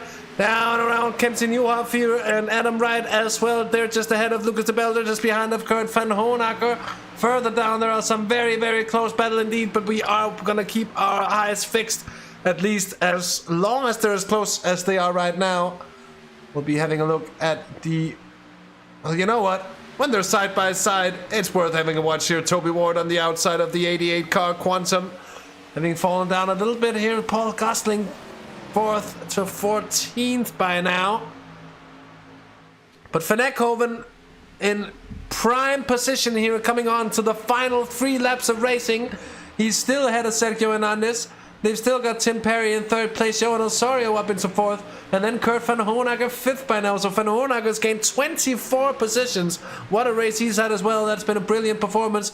Ari Sejas very close. Oh, and the 3 drivers here are closer than close, and Lucas de Belders want to have a piece of the 2 down on the cars on the high side. They're going to try to help one another, but is it really going to help him out? Or is it going to be a free-for-all? Oh, almost contact with Van Honecker there. Oh, my word. Final 3 laps, Jacko. 2 minutes to go, and it's all come down to this. Hernandez has dropped Tim Perry. Hernandez right on the back of Van Ekhoven. Now look at it as he starts to put the charge down. And we'll see how strong the slipstream is and how much tyres both of these drivers have got left. As we've seen them going over the start-finish line to start what will be now 2 laps to go. Oh my day. Visibly see it now, can't you? Hernandez against Van Ekhoven. Tim Perry is a little bit further down. Johan Assaria in a solid 4th place as well. So Assaria is still picking up good championship points, although he is losing out on some of his main rivals, namely Van Ekhoven. He's probably hoping that Sergio Hernandez is going to try and do a little bit to help the Spanish cause here. against Van Honecker, against the Belgians. Let's see what he can muster, though, Hasse, as they round out the first full corner of this final 2 laps. Yeah, indeed. It's going to be... Oh, indeed. And they're going to cross the line onto the final lap. The white flag has been shown, and it's Freddie Van Ekkelman who's going to try to defend it all the way around here. Sergio Hernandez, will he find a way? He's closed the gap. He's coming on to it. He knows that it's going to be now or never. He has to set it up here down the back straight. He's close, but is he going to be close enough? He has to attempt something. Is it inside? Is it outside? What does he believe in? He looks to that cutback, doesn't he? He was trying the outside. He's looking for that cutback, though. It's the final lap. We are on white flag conditions here as we're rounding out towards the checkered flag. And it will be Frederik Van Ekhoven to take the race win here at Michigan ahead of Sergio Hernandez and Tim Perry, rounding out what would be a podium. Oh, Kurt Van Honecker all the way down in 12th place. Steve Clays as well. Had they crossed the line by then? I'm not entirely sure. I hope so, because Kurt Van Honecker especially was an amazing race to get all the way up 24 positions. I fear, though, that he dropped down to 12th, and that is where he finished. So a huge last turn, last lap crash, unfortunately, for a few of the other drivers. But, oh my days, Hasse. I don't know how I'm going to get to sleep. I'm buzzing. I'm going to have to go run that 10K that my Fitbit thinks I've already done.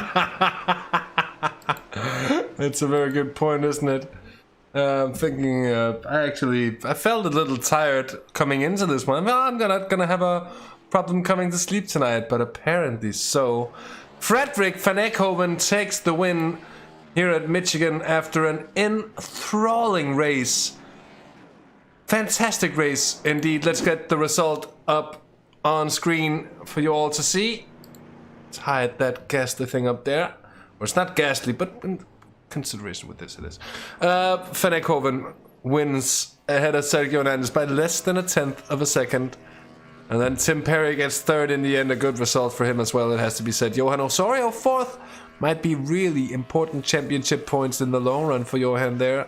Madam Wright fifth, then Lucas de Belder in sixth. Kenji Newhoff gets seventh in the end ahead of Philip Russell. Toby Ward in ninth. Ari Sejas, Fernando Lopez, Kurt Van Hohenacker, Steve Klaes. Madu Sufi in 14th place as well. So a bit of a gamble that didn't work out for him in the end. Bram van Uyft in 15th, and John Tustin, Kim Behait, Hendrik de Greve, and Paul Gosling, Stephen de Wolf, Manola Rock in 21st, and Jurgen van der Perre 22nd, then leaving up the big Tony Arias, Sven Kalbert, Bart de Vos, and Stuart Musselwhite. That takes us to 27th place. In 28th, it's Yves Fredericks. We've got Ian Roots 29th, and Bud Boland, John Barnes, Randy Walker in 32nd place, that is. 33rd is Robert Lundgren, and 34th is Thijs van den Bergen. With that said, I think it's time for some interviews here, Jacko. Oh, it is indeed, yeah. And I think, Hasse, the first one who you've got lined up is actually looks like Philip Russell, who obviously did come in the top 10 for, I believe, the first time for the Team Fordzilla machine. So we'll bring in Philip Russell, and one of us can have a chat. Yeah, go ahead. I'll pull him in, and you will have the word, Jacko. That's going to be the beautiful way around here. Well, Philip Russell, welcome to the commentary booth. I believe that is an all-time best finish for you in the SRW NASCAR series. Yeah, it was. Yeah, absolutely fantastic race, really, to be fair. Qualified P6, which I was surprised by because I haven't done any testing this week. So, yeah, good result, actually, at the end of the day. I had a few scary moments midway through the race where I dropped down to P18, I believe. I thought I've had it, but yeah, the whole race went really well. The last, say, 20 laps, I started picking people off, and yeah, just got pipped to the line to P7, but I take P8 for sure. Best result of the year, so. Definitely is, yeah. Well, speaking of your year, it hasn't really quite gone to plan, has it? However, I want a bit interested in your sort of background of oval racing and sim racing in general, Philip. Is oval racing something that you obviously joined Team Fordzilla to be involved with, or is it a bit of a side thing that you fancied having to go at? This is my first season doing any oval sort of championship, so it's very new to me. So I'm learning every race, which is hence why probably the bad results at the beginning of the season. But yeah, it's a bit of a side thing at the minute, but I think, I really enjoy it, so why not keep going and keep pushing to get better? Well, absolutely. I mean, you clearly have improved quite substantially as well, because, as you said, it's not always going the way you want it to, but qualifying 6th and then ending up in 8th is a really top draw, to be honest. What do you do normally? If it's not oval racing, what is the sort of mainstream type of racing that you guys do? I tend to do the Formula 3. That's my kind of baby at the minute, so I tend to do that quite a lot. But yeah, that's kind of my focus. But this is kind of taken over because I really enjoy it, and I would love to to pursue it further and probably try and get into the bigger championships out there eventually. Well, it's fantastic to have not only yourself, but obviously the name of Fordzilla involved with the championship. Obviously, we've got 3 more rounds. What is your hope for them? Is it just keep plucking away, getting those slightly better results, guessing not thinking too much about the championship or anything like that, just improving every race? Yeah, so obviously championships that I'm way off the top guys in a minute, but yeah, just keep chipping away race by race, and hopefully I can keep getting some top 10 results going forward. Well, you've had a good start to the second half of the season, that's for sure. So, Philip, we'll let you go. But before we do, is there anybody you'd like to give a quick shout out to as a bit of a thanks before we let you go? Yeah, obviously I want to say thanks to Team Fordzilla. Obviously, supporting me throughout my sim racing career, and obviously I want to say well done to the top 3 today, so Frederick, Sergio, and Tim. Great result for them, and obviously good for their championship. So yeah. Yeah, well, you'll have to drag some more of the Fordzilla team down here to have a little bit of a bash at the NASCAR, maybe in season 3. But Philip, thank you very much for coming to have a chat. We'll let you go. Fantastic. Cheers, guys. So Philip Russell in for a bit of a chat with Jacko indeed, and we'll move on to our next suspect here. And it's a winning suspect indeed here, Frederick van Eekhoven. Frederick, welcome to the booth. What a fantastic win. What an amazing race, enthralling indeed, and one of the best races we've seen, I think, in this series as a whole on this channel. That was amazing to watch. How was it taking part in it? Nerve-wracking, but also amazing at the same time. Just the racing was so epic, especially in the end there. In the beginning, everybody was a bit cautious and just playing the strategy game. But in the end, it was just all out, and just everybody was racing for every inch, fighting for every inch. But in a very fair way, so that's always really nice. Well, indeed, and Freddie, looking into the championship, it brings you even closer to the leader, Johan Osorio, as well. As a matter of fact, I think just 5 points. This must have taken you into the race or the championship lead. Our championship leaders, Frederick van Eekhoven. Freddie, how does that feel? That's good. That was very good. Be in the lead. Yeah, let's hope we can hold on to it for 3 more rounds. Indeed, interestingly so, and the fact that the 2 final rounds are going to be at under different conditions, raced at night. Do you think that's going to make any sort of difference to how the races pan out? For Daytona, not really. For Charlotte, it may be because it's easier on the tires. But then again, it's Charlotte, so yeah, it's never easy on the tires. No, indeed, Frederick. Thank you for joining us for a bit of a chat here. We'll let you hop off to enjoy the champagne. Of course, only after telling us if there is someone you should like to thank or shout out. I'd like to thank my mother. I've recently bought a house, and she's really supporting me in renovating it. So yeah, I'd like to thank her. And at the same time, she's keeping the entire family on the other side still running. So yeah, she's doing really a lot. And also, everybody watching, go to Facebook and give Team Down Under a like. Well, indeed, do that, and really sweet, Frederick. That's one of the best thank yous I've heard so far. Thank you for joining us for a nice little chat here, and hope to talk to you again in a week's time after the next race. Thank you for having me. So that was race winner Frederick van Eekhoven, and we're gonna go on to second place finisher as well. Here is Sergio Hernandez and a quick talk with Jacko. Sergio, congratulations on the second place, but it was probably a race that of what could have been, isn't it? You were so close to first at the end there. You still picked up some good championship points. What are your feelings after that race? Well, I'm very happy. Hello, first of all. I'm very happy. of that race, and in particular the final of the race. We had a fantastic run with Frederick and Tim in 3 wide, doing a lot of things, passing us, changing positions, and I really don't care about not getting the win. I'm very proud that Frederick gets it because he had a fantastic pace and he deserved it. But I'm very happy because we had a very good final. We enjoyed it. I was talking now with Tim, and well, that was amazing. I think it was the same in the stream. I mean, you guys are responsible now for Hasse's neighbours being very angry with him because of noise complaints.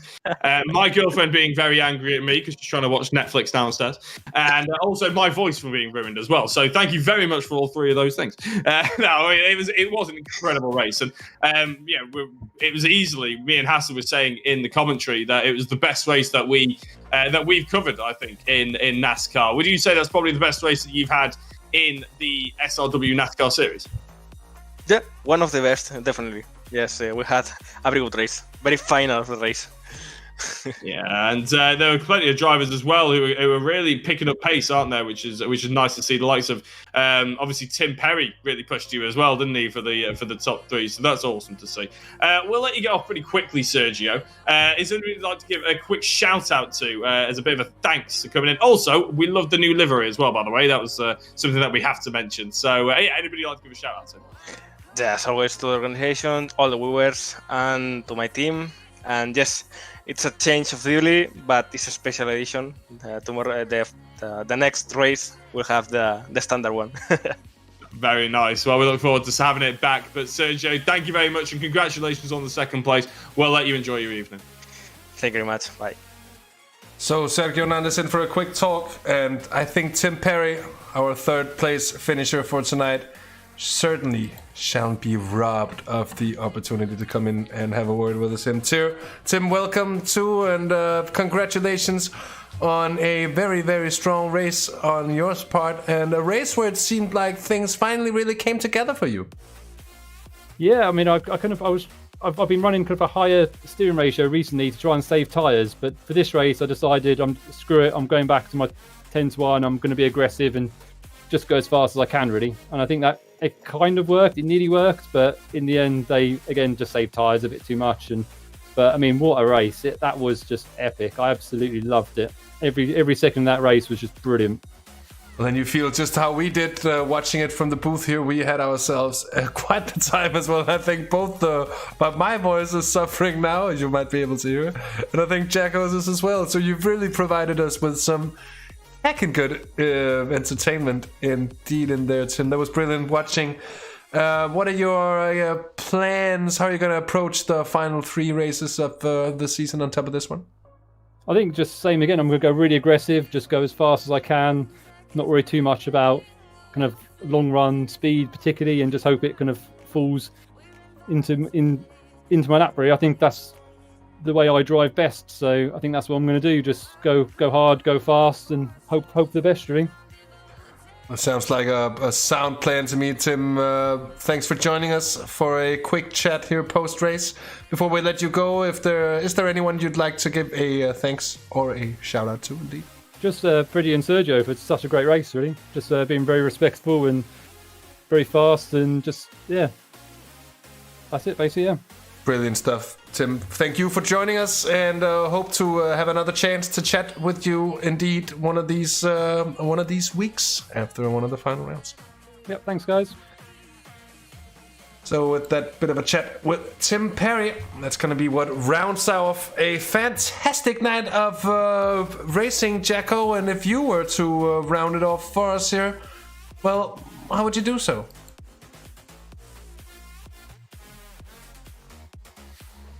Jacko? Jago's left us. Sorry. Oh, Jago's Jago's have lost. Jago is not left us, Jago. Did you hear my question, or shall I? I did, yeah. Sorry, I was typing away, so I put my mic on mute. Yeah, best SRW NASCAR race ever. That was fantastic to see. Obviously, there are a few incidents here and there, but that's all part of the parcel with NASCAR. The front four battle was brilliant. Obviously, Sufi didn't really manage to stay there in the end, which is a bit of a shame for him. But also the mid pack, that fight for sort of about a third of the way through the race for about 25th to 20th was amazing to see as well. Obviously, there are a few little incidents, but we're going to have that. This is NASCAR racing at the end of the day. So, big thanks to everybody who was watching. Big thanks to the drivers. And big thanks to you, Hasse, for joining me in the comms box yet again, doing all the cameras. Well, it's been my pleasure. What a night it's been. Great indeed. Give us a like. Subscribe if you feel like watching more iRacing, sim racing broadcast content here on Simracersworld TV. Of course, a big thanks, the biggest of thanks, goes to Dynamixx Race Simulators for sponsoring this series and making it all happen. Go check out their website, of course, as mentioned on a few occasions by now. The link is in the description. And with that said, this is Hasse Rømer. I've been joined by Jack Oliphant on this wonderful Monday night. And we'll be back in a week's time from now. There's going to be 3 more weeks of racing over the next 4 weeks because of week 13. There's going to be a week's break. It's going to be the weirdest Monday ever. But until then, until next Monday, we do hope to see you again here on Simracersworld again soon. And until then, take care, have fun, and bye-bye.